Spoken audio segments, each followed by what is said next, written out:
The SupaScoota MicroLite is the smallest and lightest scooter in the SupaScoota travel range of mobility scooters. This three-wheeled portable scooter is great for use indoors and in confined spaces.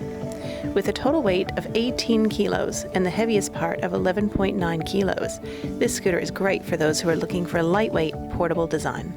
Dismantling the MicroLite couldn't be easier. Remove the seat by lifting it straight up. Remove the battery to make it even lighter. Simply pull the latch and lift the battery out of the base. Pull the black knob and lower down the tiller until it hooks onto the base. Done. You're now ready to transport your MicroLite. To transport your MicroLite, bend your knees and use both hands to lift the scooter by the tiller into the boot.